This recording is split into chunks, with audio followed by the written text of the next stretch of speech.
Welcome back to the deep dive. I want to start today by by checking in on your current operating status. Operating status. Yeah, and I don't mean, the standard "how are you doing today" kind of thing. I mean Yeah. literally, physically. Have you ever had that specific sensation where you feel like you're just, I don't know, like a floating brain in a jar? Oh, wow. That is that's a very vivid image. But yeah, absolutely. You know what I mean, right? Like, you're listening to this right now, and maybe you spent the last 10 or 12 hours just glued to a screen. You're answering emails, you're debugging code, you're prompting AI chatbots, and technically, you haven't moved a single muscle since lunch, but you feel absolutely shattered. Right. Like your CPU is completely overheating, but your actual physical chassis is just frozen. It's the modern condition, really. I mean, we've optimized our entire lives for the mind, for, information processing, but we seem to have just sort of left the rest of the hardware behind. Exactly. Left the hardware behind. It's that exact feeling of, quote, living only with the head. And that is actually the central theme of what we're unpacking today. We have a really, really fascinating set of documents on the table for this deep dive. We do, and it's not what you'd expect. No, not at all. It isn't a white paper, and it isn't some breaking news article. It's a series of, recorded observations and notes, and it's titled AI as a Transitional Phase. Right, and the author is Tommy Yoshida, who is also known as Tsutomu Yoshida over in Japan. Now, I have to admit, when I first saw the title, AI is a transitional phase, I had this kind of knee-jerk reaction. I thought, okay, great, here we go. Another think piece on large language models or some timeline of when exactly AGI is going to take my job. Or a tutorial on prompt engineering. Yes, exactly. I had my notepad out. I was ready to take notes on how to survive the AI revolution or whatever. And instead, you got something that is, something much quieter. So much quieter. Quiet. And honestly, a little confusing at first. I mean, this is completely different from our usual tech deep dives. It is entirely different. And I think it's crucial to state the actual mission of this source material right up front, because Yoshida is very specific about what this is not. He puts up this massive guardrail immediately. Yeah, he explicitly states, and I love this, he says, this is not about evaluating AI. It isn't about teaching you how to use it. And this is the part that really threw me. He says, it is not about reaching a conclusion. Which is incredibly rare, especially in today's attention economy. Yep. Usually, if you're consuming any kind of content, the creator is desperately trying to sell you an answer. Right, like here are the 5 steps to fix your life. Exactly. Or here is the definitive prediction for tech in 2030. Yoshida just isn't doing that at all. No. The text actually describes its own contents as unfinished thoughts and paused questions. He literally says that thinking doesn't need to be closed. That phrase, thinking that does not need to be closed, is basically the operating system for this entire deep dive today. We really have to shift our gears. We aren't looking for a solution to a problem here. We are looking at an observation of a state of being. A state of being in a transition. Right. The premise is that we are in a transitional phase. We're moving from one era of human existence into another. And in this messy, sort of chaotic middle ground, clarity just isn't the goal. Awareness is the goal. And speaking of awareness, there's also a really interesting and maybe slightly weird note in the intro regarding the language itself. We need to flag this for you listening because it plays a huge role later on. Yes, definitely. The source material comes with this deliberate disclaimer. It warns that some parts of the audio or the text may sound, quote, unnatural or slightly uncomfortable in English. And usually when you see a disclaimer like that, you think, okay, bad translation. Got it. I'll just mentally autocorrect the grammar as I go. Right. But here you absolutely shouldn't do that. Yoshida notes that the discomfort is intentionally preserved. It's a feature, not a bug. He wants to highlight the actual friction between language, technology, and human judgment during this massive change. Because if it feels too smooth, you stop noticing it. Exactly. If it's a little awkward, you're forced to pay attention. So as we go through this, if things sound a little poetic or even disjointed, we need to resist that urge to fix it in our heads. Okay, so let's get into the actual meat of this. Section 1 is the diagnosis. Yoshida looks at the world around him, this world where AI has just become normal and information is constantly overflowing, and he identifies that exact symptom we started the show with, living only with my head. And he calls that state convenient. Which, let's be honest, it really is. I actually want to push back on his framing just a little bit here, just to play devil's advocate. I love convenience. I can order dinner, file my taxes, and talk to a friend in Tokyo without ever leaving my ergonomic chair. So why is Yoshida framing this as a bad thing? Is he just being a bit of a Luddite? I don't think he's being a Luddite at all, actually. He freely acknowledges all those benefits. He says the city is comfortable and safe. We aren't out there fighting off predators. We have perfect climate control. But he points out a very specific cost to all that convenience. He writes, "It is convenient, but somehow I feel tired." Okay, but what kind of tired? Because I'm tired after a good workout, and that feels amazing. This is a totally different kind of fatigue. This is a fatigue of disconnection. He says, and this is a quote, "When I go many days without using my senses much, I have a feeling that my own internal standard becomes blurry." Internal standard becomes blurry. Let's just dwell on that for a second because it's so profound. What does he actually mean by that? Is he talking about like a moral standard? No, I think he means a physical and existential baseline. Think of it like a piece of highly sensitive equipment that's lost its calibration. If you are purely living in your head, you completely lose the feedback loop from your biological hardware. So you basically stop receiving the body's error messages. Exactly that. And he asks two very specific questions in the text that perfectly illustrate this blurriness. He asks, where should I rest? And how much is just right? Where should I rest?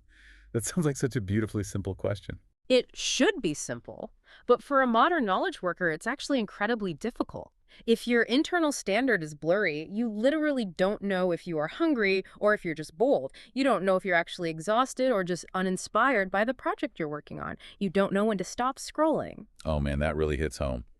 I've definitely had those nights where I'm not even enjoying the content anymore. I'm not even really perceiving it, but I just keep swiping because, well, why stop? Because your head can always justify just one more swipe. Your head operates on pure logic and this illusion of endless capacity. It says, hey, it's only 11 p.m. I can process more data. Let's go. But your body has very real hard limits. Right. But if you aren't consulting the body, if you've lost that internal standard, you just keep running the engine redlined until it seizes up. And Yoshida connects this specifically to a phrase he hears constantly in modern society. Difficulty in living. Yes, difficulty in living. Usually, when we hear a phrase like that, our minds immediately jump to macro problems. The economy is terrible, the job market is impossible, the political landscape is a nightmare. We blame the massive societal structures. And to be fair, validly so in many cases. Yeah, absolutely valid. But Yoshida proposes a totally different debugging process for this feeling. He says, rather than talk about it in terms of large structures, first I want to check for my own body. Wow. He's suggesting that perhaps this difficulty in living feels so entirely overwhelming because we're trying to navigate it with a completely broken compass. We are trying to solve life using only the processor while completely ignoring the sensors. So the diagnosis is essentially this. We are wildly over-indexed on the brain. Our environment is way too frictionless to actually challenge us physically. And as a direct result, our internal gauge for what is enough is just completely broken. That's a very fair summary. We are fundamentally uncalibrated. Okay, so what's the fix? If the modern city is basically a giant sensory deprivation tank of comfort, do we need to all go off-grid and live in a cave somewhere? Not quite a cave. But the antidote he proposes does involve a radical shift in environment. Yoshida talks heavily about standing in nature, but, and this is key to understanding his point, he doesn't talk about it like it's some glossy travel brochure. He doesn't mention beautiful sweeping views or relaxing forest vibes. No, I noticed that too. He gets really granular, really physical with it. He talks about the coldness of the wind. He talks about the hardness of the soil under his feet. Right, because these are raw sensations that trigger a reaction before thinking. That is the crucial distinction here. When a freezing winter wind hits your face, you don't have to intellectually process, oh, the ambient temperature has dropped below optimal levels. You just shiver. Exactly, you just shiver. Your skin reacts immediately. The body takes over. He also mentions feeling a slight tension toward darkness and even the presence of insects. Which I honestly love, because usually we spend so much time and money trying to eliminate those exact things. We want bright, shadowless lights everywhere and aggressive pest control. We want to sanitize our entire experience of the world. But Yoshida sees deep value in that slight threat. He has this incredible line that I literally circled 3 times in my notes. He says, nature does not care about our convenience. It might be the most important line in the entire text. He says, if it is hot, it is hot. If the wind blows, skin gets cold. But why is that indifference a good thing? I mean, I like things that care about my convenience. I really like that my streaming algorithm knows exactly what kind of sci-fi movies I want to watch. I like that my smart thermostat knows I prefer the living room at exactly 72 degrees. Sure, you like it, but it also traps you. Think about it this way. The digital world is essentially a giant mirror. It's an endless feedback loop of your own desires and your own data. It's perfectly designed to be compliant to you. But nature is an external reality that absolutely refuses to bend to your will. The soil is hard whether you happen to like it or not. So it's a reality check. It is the ultimate reality check. It breaks the solipsism of the screen. When you encounter something that actively does not care about you, like a freezing wind or a pitch dark path in the woods, it confirms that you exist in a real physical universe that is vastly bigger than just the inside of your head. And he says that this little instability can awaken the body. Yes. That slight fear, that nervous tension toward the darkness, it wakes you up. It forces your sensory systems to come fully online. You can't just float away in your abstract thoughts when you're trying to walk in the pitch dark or when a freezing wind is biting at your face. You have to embody yourself just to navigate the moment. And in that specific moment, he says he returns to a self that is feeling before thinking. And that is exactly where the internal standard finally comes back online. When you're freezing cold, you know exactly when you need to go inside and warm up. You don't need a smartwatch app to tell you it's time to seek shelter. You intrinsically know how much is just right. The body naturally provides the exact answer that the brain couldn't find. There's a really beautiful image he uses to describe this. He says that nature creates a space that quietly asks the observer, right now, how are you feeling? Which is kind of funny when you think about it, because that's exactly what all our mindfulness apps and therapy journaling prompts are constantly asking us. But nature asks it not by throwing more words at us, but by stripping away all the noise so the answer just naturally bubbles up physically. Okay, I want to pivot now to the part of this deep dive that I think is the most unique and, frankly, the hardest part for me to wrap my head around initially. We talked in the intro about the unnatural English, the supposedly bad translation. The transitional language. Right. Now, typically, if I'm reading a script or an article and the grammar is a bit off or the phrasing is just clunky, I get annoyed. I think, wow, this person didn't use a spell checker, or this is just low-quality content. But Yoshida is actively arguing that we need to embrace this. This is the fascinating meta layer of the entire work. And it connects directly back to the concept of the hard soil we were just talking about. How so? Walk me through that. Well, think about what AI actually does to language right now. If you put a rough, messy draft into a large language model and command it to polish this up, what happens? It smooths it out completely. It removes all the rough edges. It makes it flow perfectly. It sounds incredibly professional. Right. It sounds frictionless. It becomes this perfectly paved, smooth road for your brain.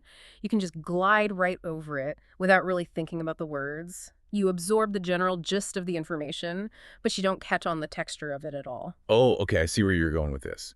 So if I just sit around reading perfect, frictionless, AI-generated text all day, I'm just living my head again. Exactly. You're essentially sleepwalking through the text. But Yoshida deliberately preserves the discomfort in his English translation. He uses phrasing that intentionally preserves the friction of the original Japanese thought process. Can you give an example of what that friction actually feels like in practice? Sure, let's take the core phrase we've been discussing, living only with the head. A native English speaker or an AI editor would almost certainly correct that to something like living in my head or being overly cerebral. But living only with the head is slightly physical, it's slightly weird, it makes you pause and actually visualize a head completely detached from a physical body. It forces you to manually render the image in your mind. Yes, that is a perfect metaphor for what's happening here. When the language is quote-unquote unnatural, your brain has to stop the autoplay function and manually render the meaning. You have to actively engage with the sentence. You stumble a bit. Just like tripping over a hidden root in the forest. Exactly that. The unnatural English is the intellectual equivalent of the hard soil. The hard soil wakes up your physical feet. The rough, unpolished language wakes up your mind. It entirely prevents you from glazing over. That is just fascinating. So, in a world where we can instantly generate perfectly smooth, hallucinated text by the absolute gigabyte, the most valuable thing left might actually be something that feels a little broken. Broken, or maybe just purely human, unfinished. Yoshida frames this whole idea within his concept of the transitional phase. He says we are actively observing the friction between language, new technology, and human judgment. If we just let the AI text smooth everything out for us, we lose the actual texture of human thought. We lose the struggle. And his point is that maybe the struggle is the point. So we've got the diagnosis, this head-living fatigue that's caused by excessive modern convenience, and we've got the antidote, a sensory awakening through the total indifference of nature and through linguistic friction. Now let's get practical with this, because I know you're listening to this thinking, okay, this sounds incredibly deep, but I have a virtual stand-up meeting in exactly 20 minutes. Do I need to quit my job and move to a log cabin? And this is exactly where I think Yoshida is just wonderfully pragmatic. He isn't selling some rustic lifestyle brand. He explicitly states in the text, sudden big changes are not necessary. Which is a massive relief to hear. It is. He isn't calling for a rigid digital detox. He isn't telling you to throw your smartphone in the river. He lists very small, very low-stakes actions that anyone can do. Let's run through those. He mentions walking a bit farther around a nearby park. Very simple, very grounded. Then he says closing my eyes in natural light for 5 minutes. Completely accessible to almost anyone, even if you're just on a quick lunch break at the office. And finally, opening a window on a windy day and taking a deep breath. Do you notice the common thread running through all of those examples? They're all direct sensory input. Yes. They are unpredictable sensory inputs that disrupt a perfectly controlled environment. Think about just opening a window. In a modern office building or a smart home, the air is constantly filtered, it's temperature controlled, it is perfectly consistent all day long. Opening the window lets the uncontrolled raw air inside. It introduces a tiny bit of physical chaos. And what about closing your eyes in the natural light? It allows you to actually feel the physical warmth of the sun on your eyelids, which is biologically, physically different from staring at the artificial blue light of a monitor. It's a completely different frequency of light. It signals an entirely different part of your brain and body. And he says about these actions, he says, just that is enough, and the body responds properly. That phrase right there, responds properly, is so key. We don't have to biohack our bodies. We don't have to forcefully command them to relax or download some complex 10-step mindfulness protocol. The body already has its own foundational operating system. It knows exactly how to regulate itself. It just needs the right raw input to trigger it. Correct. If we provide the right input, the cold wind, the harsh light, the physical movement, the body just runs its own internal diagnostics and resets the standard automatically. He gives us a very specific order of operations at the end, too. He says, before rushing for answers, first, return to your own body. That is the ultimate takeaway for navigating this transitional phase. Think about it. We are all desperately looking for answers right now. How is AI going to change my industry next year? What is the future of human creativity? Am I going to be made completely obsolete? We are constantly rushing for these massive intellectual conclusions. We want to close the thinking. We want the final answer. Exactly. But Yoshida is basically saying, pause, stop. If you try to answer those massive, terrifying existential questions while you are operating merely as a floating brain with a completely blurry internal standard, you are just going to burn out. You're going to make terrible, disconnected judgments. It's like trying to navigate a massive cargo ship through a hurricane when your compass is shattered and you haven't slept in 3 days. Precisely. The difficulty in living that we feel isn't just about the overwhelming complexity of the external world. It's heavily about the profound numbness of the navigator. So the very first step is not to study more AI trends or to work harder. The first step is to forcefully get back into your own body, reestablish your baseline calibration. Then, and only then, can you start looking for the answers. You know, this whole deep dive has been really profoundly grounding for me, personally. Yeah. Usually when we talk about AI on this show, the energy is just incredibly frantic. It's all about speed, massive efficiency, scaling up operations. This just feels, I don't know, it feels very different. It feels like permission to be slow, doesn't it? It really does. It feels like permission to be wonderfully inefficient, to recognize that my actual physical body isn't just some clunky legacy system that I need to upgrade or transcend. It's the very thing keeping me anchored to reality. And it's permission to remain unfinished. Remember how we started. Unfinished thoughts, paused questions. In a world where an AI can generate a perfectly polished, entirely confident answer for you in 3 seconds flat, the absolute most human thing you can do might just be to hold on to a difficult question without immediately answering it. To just let it sit there. To let it sit there unresolved while you go stand outside in the freezing wind. So Here is our final thought for you to carry into your very busy, very digital day. We are so incredibly obsessed with the output, the perfectly finished email, the successfully deployed code, the closed support ticket. But Yoshida is quietly asking us to dwell on the transition itself. If AI eventually does all the intellectual thinking better than we can and all the polishing and formatting better than we can, is it possible that our raw physical discomfort, the very stuff we are trying so desperately to automate away, is actually the only thing left that makes us truly human? Are you brave enough to stand in the cold wind or read the clunky, uncomfortable sentence and not try to fix it immediately? What might you actually learn about yourself if you stopped trying to be as efficient as the machine you're typing on and instead allowed yourself to be as unstable, as unfinished, and as alive as the weather outside your window? Before rushing for answers, first, return to your own body. Thanks for diving deep with us today. Go open a window. We'll see you next time.